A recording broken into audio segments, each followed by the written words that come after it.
During my years in special operations, we encountered a few things that never appeared in official reports. A place that disappeared overnight, voices coming from sealed rooms, and something beneath the Pacific that was larger than the ship above it. We were told not to talk about any of it.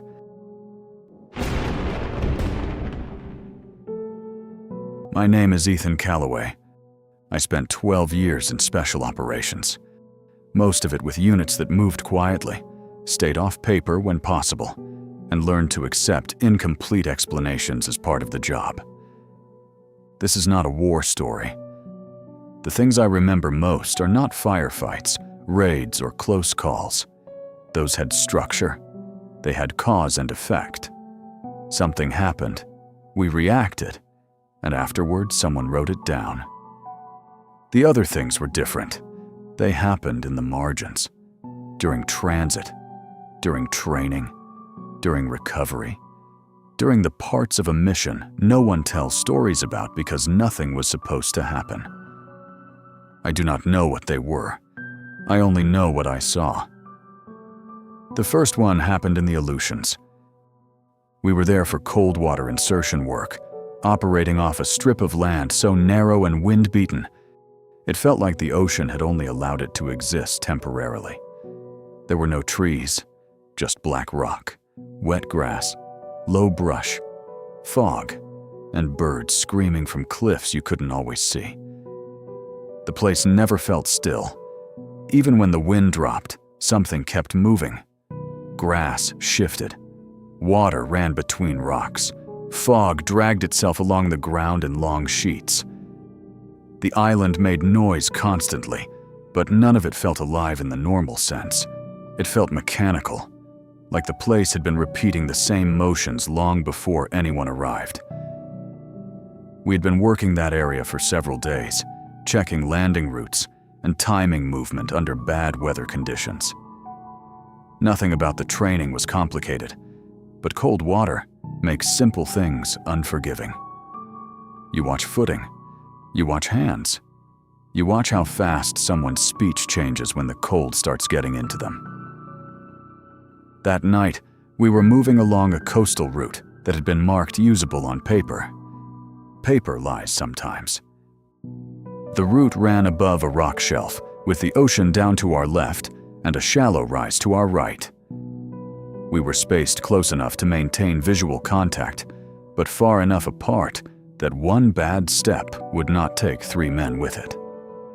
Lights stayed low, radios stayed quiet. Nobody was pretending there was a threat. But discipline does not switch off just because the scenario is training. The fog came in just after midnight. Not gradually, not the way fog usually settles. It arrived in a wall. 1 minute, I could see the man ahead of me clearly enough to read his posture. The next, he was only a dark shape moving inside gray. The beam from my light stopped a few feet out, as if the fog had weight. Mason Hale was leading the movement. He was not the type to fill silence. He gave one hand signal, and we tightened spacing. We kept going. About 15 minutes later, I noticed the ocean sounded wrong. That was the first thing. The waves were still hitting the rocks below us, but the rhythm had become too even. Normally, water breaks differently every time. It slaps, rolls, pulls, and hits again. This had settled into something slower beneath the surf. Inhale, pause, exhale. I stopped. The line stopped with me. Nobody asked why. That is one thing I miss about that work. When someone stops correctly, everyone understands there is a reason. We listened. The sound came again. Long, heavy, wet. It wasn't coming from the water. It was coming from inland. That bothered me more than it should have. There was nothing inland but low ground and rock. We had crossed it earlier in daylight. No structures, no caves marked, no wildlife large enough to make that sound. Mason came back along the line and crouched beside me. I pointed toward the sound. He listened for maybe 10 seconds. Then he said, very quietly, "Lights down." We moved toward it. Not directly, not fast. We angled through the grass, stepping where the ground looked firm. The fog made distance unreliable. A rock 10 feet away looked like a shape standing upright. A patch of grass looked like a hole until you stepped near it. The breathing continued. Each exhale pressed lightly against the fog, pushing it outward before it folded back in. After maybe 40 yards, the ground dipped. The fog thinned inside the depression, not because the air cleared, but because something large occupied the space and forced the fog around it. At first, I thought it was a whale carcass. That was the closest explanation available.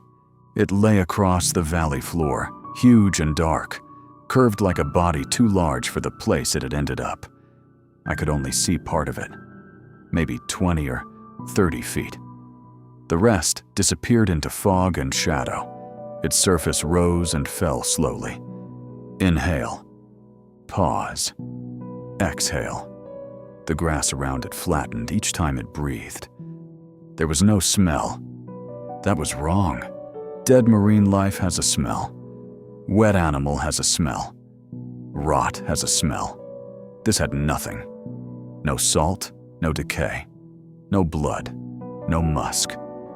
Just cold air and wet grass. We spread out without being told. Nobody raised a weapon all the way. There was nothing about it that presented as a target. It was too large, too still, too difficult to categorize. The surface did not look like skin. In places it was smooth and black, reflecting our dim lights in dull patches. In other places, it had ridges running at angles that made no biological sense. I remember thinking it looked like wet stone that had learned to breathe. Mason took one step closer. The breathing stopped. So did everything else. The wind cut out. The birds stopped. Even the surf seemed to pull away from the rocks and hold there. I have been in quiet places before. Snowfields, empty buildings, open desert before sunrise. This was not quiet. This was absence. A seam opened along the side of the thing. Not a wound, not a mouth. A seam. It widened without sound, revealing darkness inside that did not match the size of the body. It looked too deep, like looking through a narrow door into a much larger chamber. Something pale moved inside. Long, thin, slow. It slid behind the opening and vanished downward. Mason backed up one step. The seam closed. The breathing resumed. No one said a word. We withdrew the way we came. Same spacing. Same careful steps. Nobody turned their back until the fog took the depression behind us. Within minutes, the sound was gone. We completed the route using a different line back toward the coast. Nobody suggested returning. Nobody needed to. The next morning, we went back in daylight. That is what professionals do. You verify what you can. There was no body, no depression beyond natural ground, no flattened grass except our own tracks, no sign that anything large had rested there. But the birds were gone.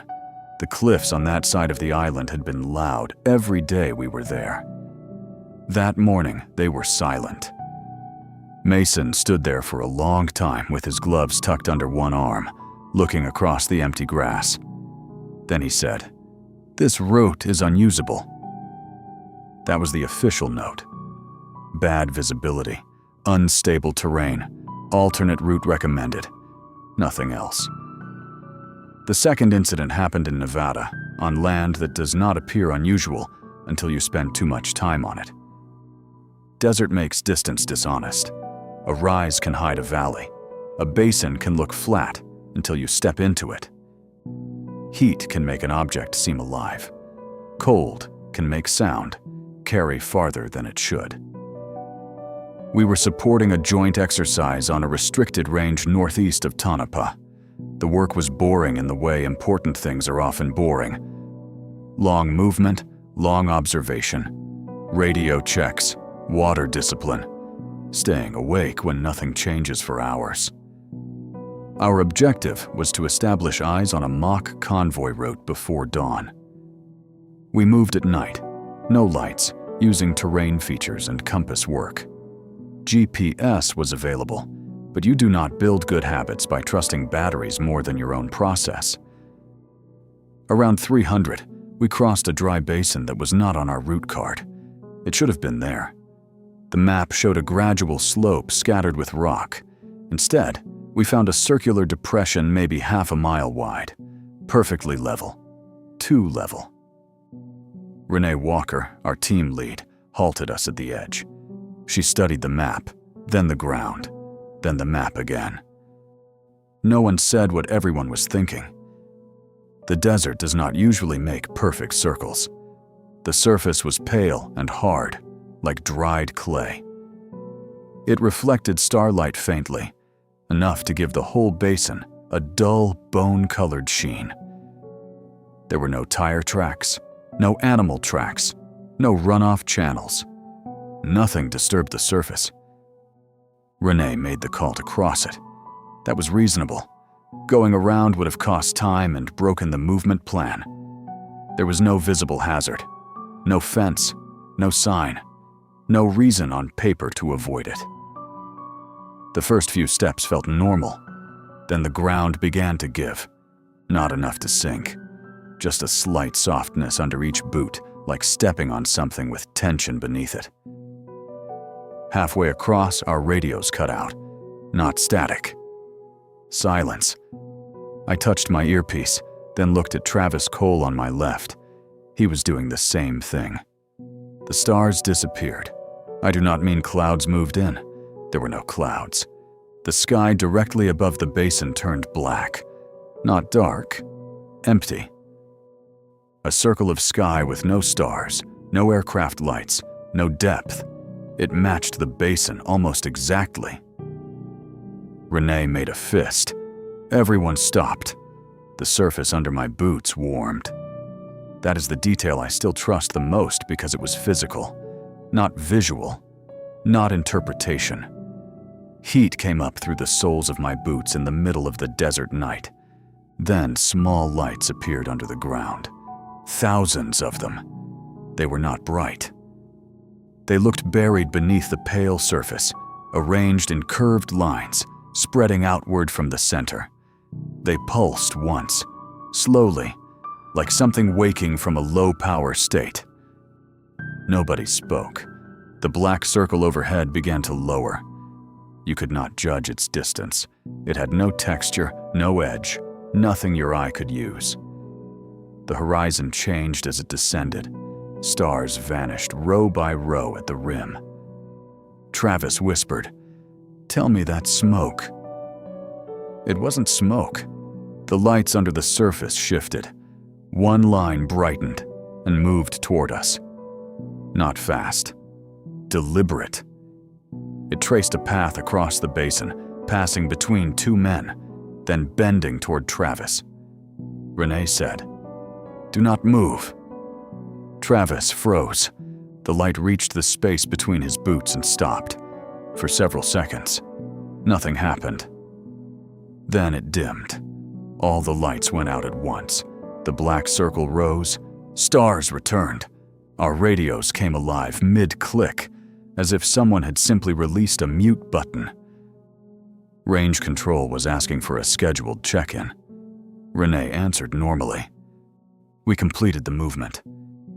At sunrise, we looked back from a ridge. The basin was gone. There was only the gradual slope shown on the map. Rock, scrub, uneven ground. No circle, no pale surface, no tracks. 2 days later, Travis removed his left boot while we were loading gear. He stared at the sole for a while before showing me. The rubber had warped inward in a shallow spiral. only the left boot. Only where the light had stopped. He threw both boots away before we left the range. I asked Renee what she put in the report. She looked at me for a second and said, "Navigation error corrected." That was all. The third thing happened in the Pacific during a recovery operation after a drone went down in bad weather. It was not a small drone. It was large enough that losing it mattered, and sensitive enough that someone wanted the wreckage recovered before anyone else found it. We launched well before dawn from a ship that had been rolling all night. Sea state was ugly but manageable. Rain came in bands. Visibility changed constantly. The coordinates placed the debris field near a chain of uninhabited rocks south of Alaska. By the time we reached the area, the storm had moved east. The sea went calm.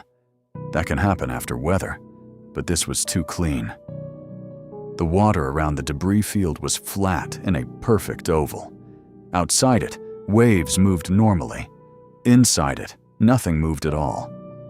Pieces of wreckage floated there.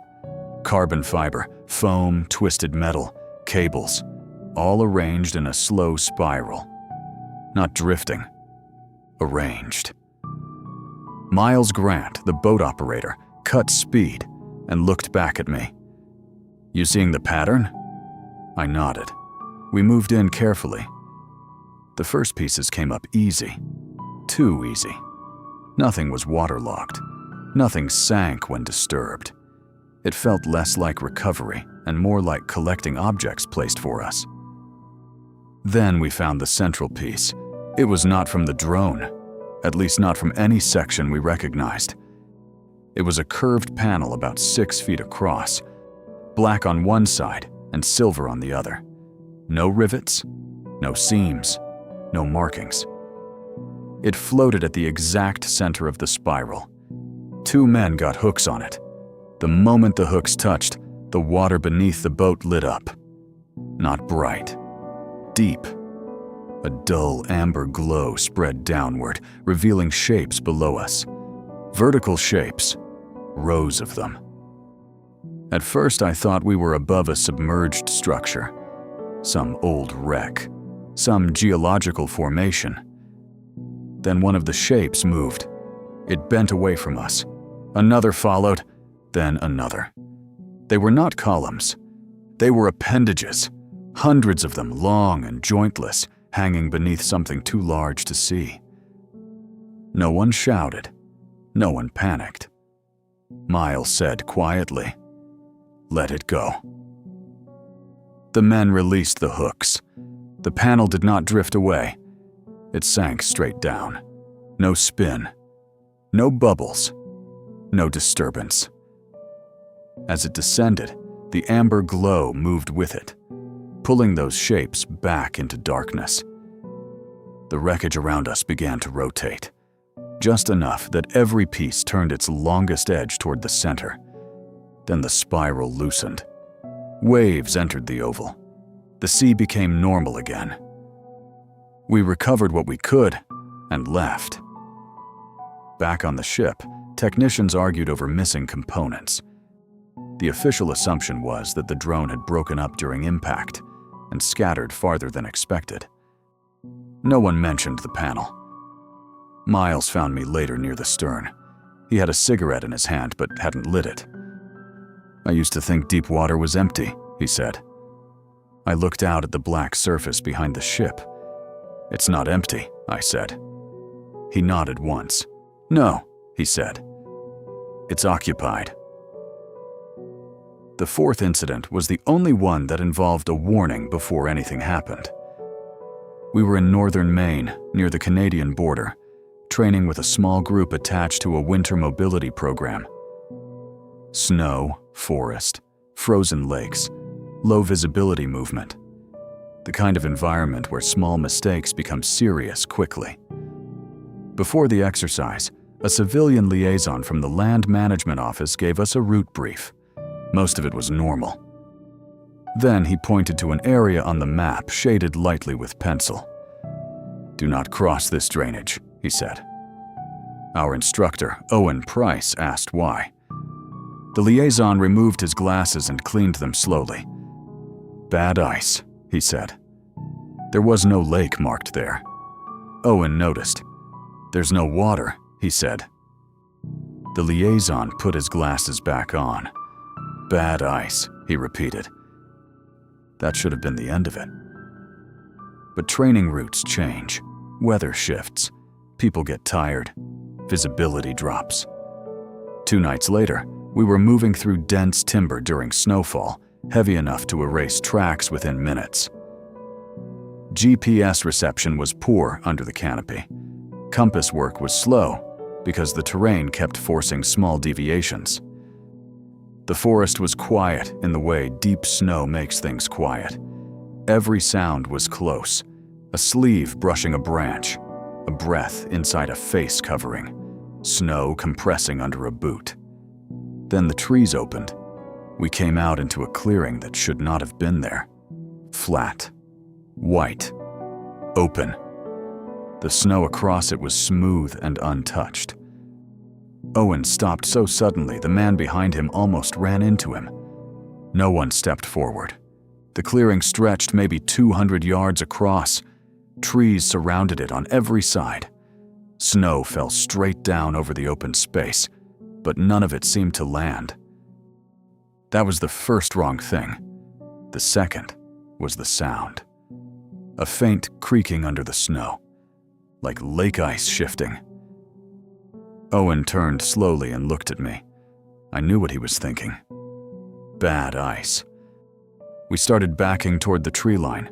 Then a light appeared in the center of the clearing. Small, yellow-white. Chest height. It looked like a lantern being carried by someone standing far away in snowfall. Nobody was there. The light moved toward us. No footsteps, no body, no shadow. Just the light.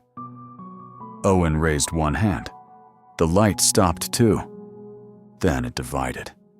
Not into 2 lights, into many.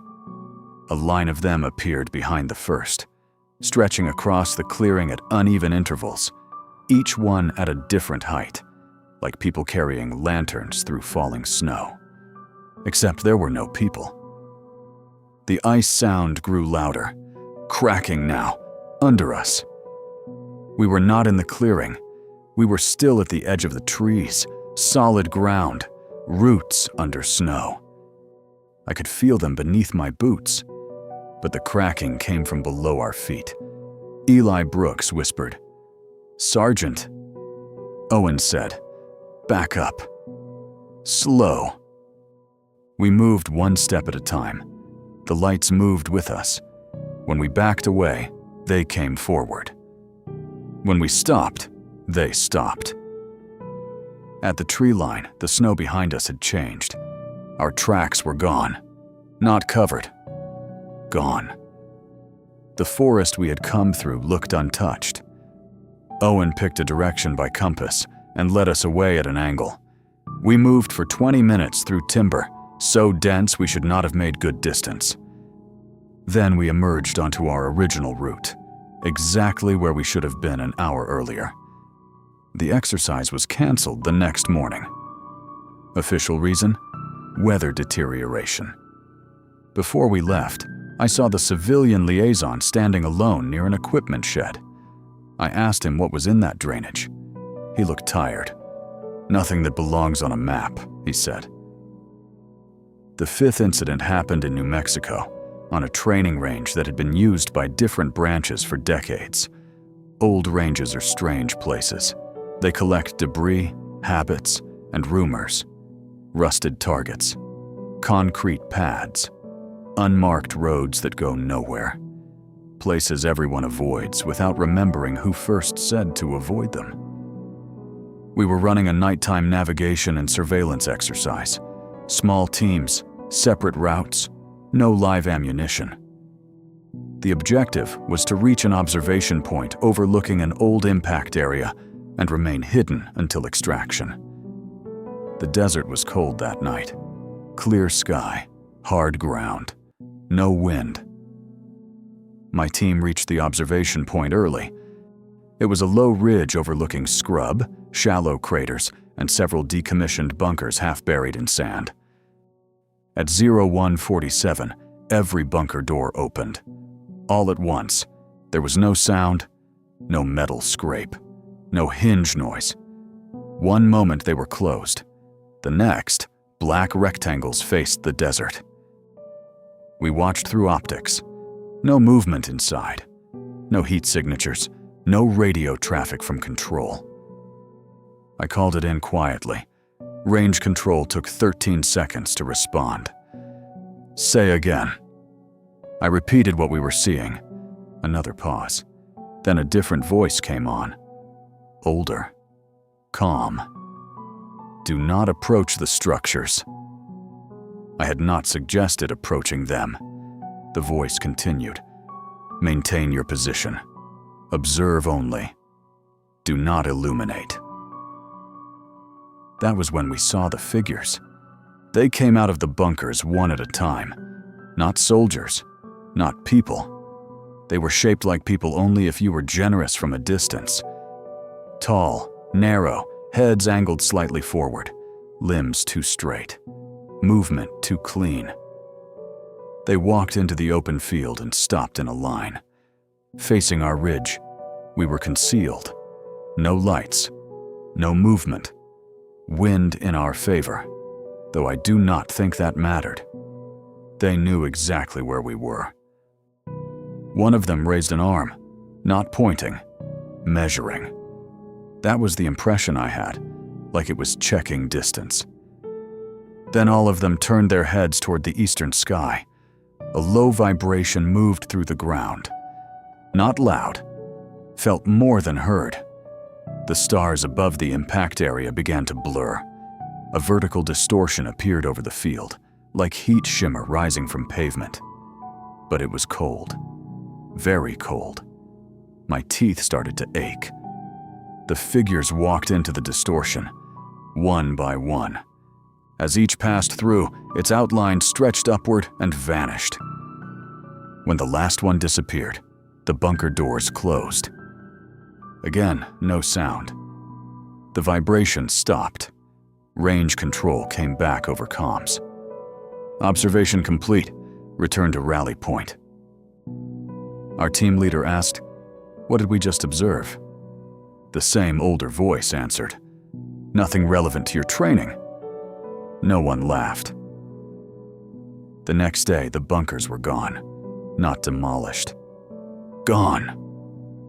The field was graded flat where they had been. Fresh tire marks crossed the sand, but there was no heavy equipment on site. A week later, updated range maps listed that entire area as environmentally restricted. No further explanation. The last incident happened after I had already decided to leave. That matters because I was tired by then. Not careless, not broken.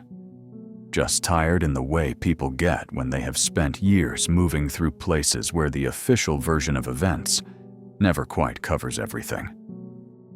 We were in the Gulf of Mexico, supporting a security assessment around a decommissioned offshore platform scheduled for removal. It was not supposed to be complicated. Board the platform, check access points, confirm no unauthorized occupation, document structural hazards, leave. The platform had been abandoned for years, not permanently at first. Companies always say temporarily shut down until enough time passes and everyone admits nobody is coming back. We arrived late afternoon. The sea was calm. The platform rose out of the water in rusted layers, all steel legs and grated walkways. Gulls circled the upper deck, but would not land. That was the first thing I noticed. Birds will land anywhere offshore if they think they can rest. These stayed away. We boarded by ladder. The place smelled like salt, oil residue, and sun-baked metal. Nothing unusual. We moved in pairs, marking hazards and checking compartments. Most rooms were empty, tools left behind. Old paperwork curled from humidity. Lockers hanging open. Coffee mugs still on desks, as if the crew had stepped out and never returned. The deeper we moved into the structure, the quieter it became. That did not make sense. Offshore platforms are never quiet. Even abandoned ones move. Metal expands, cables tap. Water hits the legs. Wind catches gaps and makes the whole structure hum. But inside the middle deck, sound flattened. Our footsteps became dull. Our radio still worked, but every transmission sounded too close, like the voice was coming from inside the helmet instead of the earpiece. On the second deck, we found a door welded shut from the outside. That was not in the briefing. The welds were ugly, thick, hurried. Not industrial work, emergency work. A faded sign above the door read, "Pump Control." Our engineer, Daniel Reeves, frowned at it. "That room shouldn't be sealed," he said. We called it in. Command told us to document and continue. Daniel photographed the welds. As soon as the camera flashed, something knocked from inside the room. 3 times. Slow, measured. No one moved. Daniel looked at me. I keyed my radio. "Possible occupant inside sealed compartment." Command did not answer immediately. The knocking came again. 3 times. Then a voice spoke from behind the door. It was calm. "Male. American. Do not open it." Daniel stepped back. The radio crackled. Command finally responded. "Repeat last." I repeated it. This time the answer came fast. "Withdraw from that deck." We began moving. The voice behind the door spoke again. "Calloway." It said my name, not my rank, not my call sign, my last name. Everyone stopped. I had never been on that platform before. Nobody outside my team should have known I was there. The voice continued. You heard it breathing in the fog. I felt my hands tighten around my weapon. No one else spoke. The voice changed then. Not pitch. Distance. It sounded farther away, like it had moved backward into a much larger space than the room could contain. "You saw the ground wake up," Daniel whispered. "What is this?" I did not answer. The door began to flex outward, not violently, slowly. The welded seams held, but the metal bowed like something on the other side was pressing against it from a great distance. Then the whole platform vibrated. Deep below us, something moved through the legs. A heavy contact. Metal groaned from the waterline upward. The voice behind the door said one final thing. "You were not noticed then." The vibration stopped. The door relaxed back into place. No more knocking, no more voice. We withdrew to the boat. As we pulled away, I looked back at the platform. Every gull was gone. The upper deck stood empty against the evening sky. Command ordered the structure cleared by another team 2 days later. They found no one. The pump control room was opened under supervision. Inside was ordinary equipment, corrosion, standing water, and one dead radio with no battery. The room had no secondary exit, no crawl space, no hidden compartment. Nothing that explained the voice. The platform was demolished 6 months later. At least that is what the paperwork says. I have not tried to confirm it. I left active duty not long after that. People expect stories like this to change your life in obvious ways. They think you stop going near water, or refuse to enter forests, or spend your nights researching things no one can prove. That did not happen. I still travel. I still sleep. I still go outside at night. But I pay attention differently now. Not more fearfully, more honestly. There are places where the world feels thin, and I do not mean that poetically.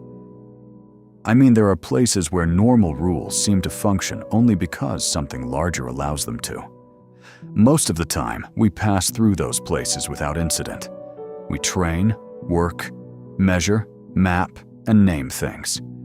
We convince ourselves that naming something gives us authority over it. It does not. Some things do not hide from us. They simply do not present themselves fully. That is different. I do not believe the things I saw were connected in a way I could understand. I do not think there is a single explanation behind all of it. The breathing shape in the fog, the black circle over the desert, the appendages under the Pacific, the lanterns over bad ice, the figures walking out of bunkers, the voice behind a welded door. Maybe they were separate. Maybe they were not. That question does not help me. What matters is that each time we were allowed to leave. That is the part I think about. Not because we were stronger. Not because we were prepared. Not because training made us special. We left because whatever was there did not require us to stay. And I have learned to be grateful for that.